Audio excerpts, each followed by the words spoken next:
A gente te leva agora para dentro da eleição americana. Vamos lá, vem comigo.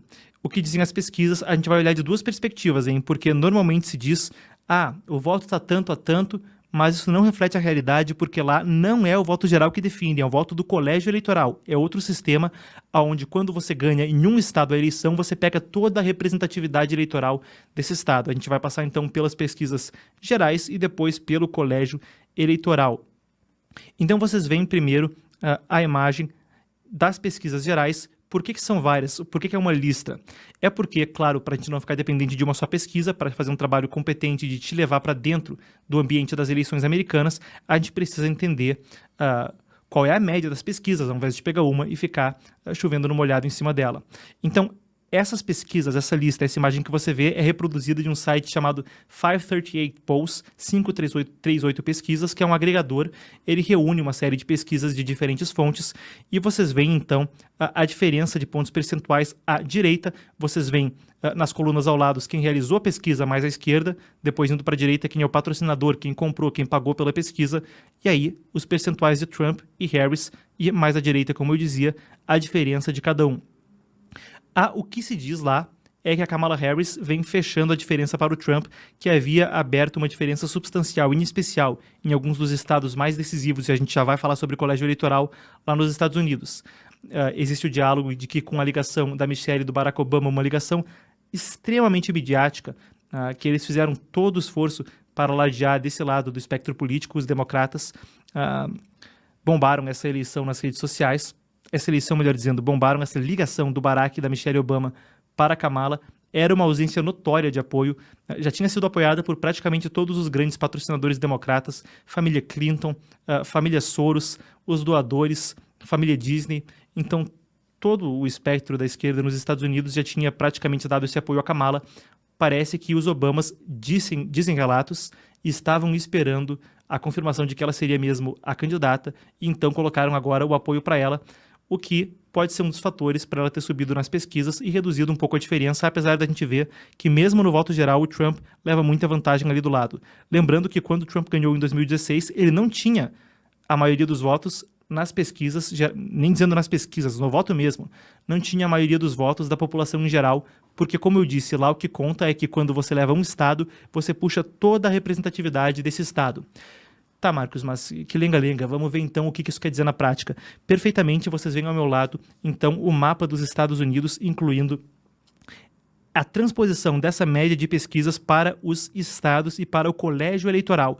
Agora que as peças vão se encaixar, pessoal, vamos entender isso aí. Isso, dando crédito, vocês veem ali na tela, é de um site chamado 270 to Win, 270 to Win, que é basicamente um site que trabalha com projeções e com adequar as projeções a esse mapa. 270, o título do website, já ajuda a gente a entender. Estão vendo esse número aí em cima do mapa? É necessário que haja 270 votos no colégio eleitoral para o presidente, para a pessoa que for ser eleita, levar a eleição.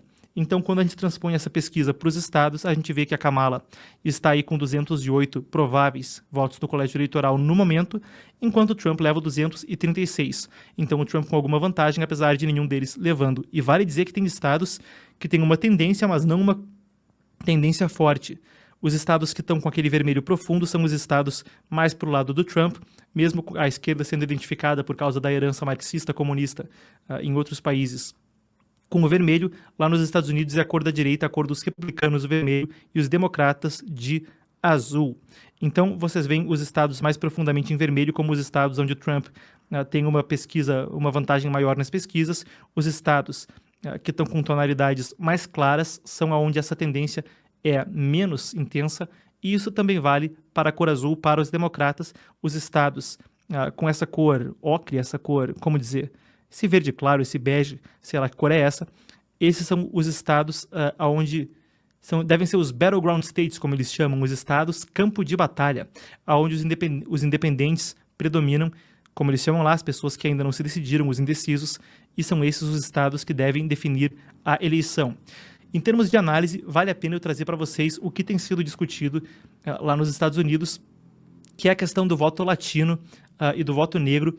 Alguns estados têm 1/3 da população nessas minorias, então são votos que são muito importantes e são votos onde, Trump tem consistentemente ganhado mais força nas últimas duas eleições, em 2016 e 2020, apesar de os democratas apostarem muito nessa pauta de esquerda identitária, esquerda progressista, para tentar trazer para si essa categoria, essa classe, esse grupo de pessoas.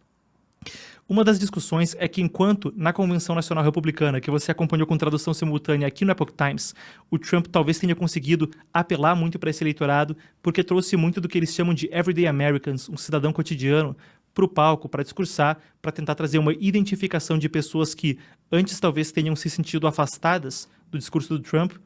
Então ele apostou muito nessa ficha de trazer essas pessoas para o palco na sua convenção para falar, para trazer a identificação desse público.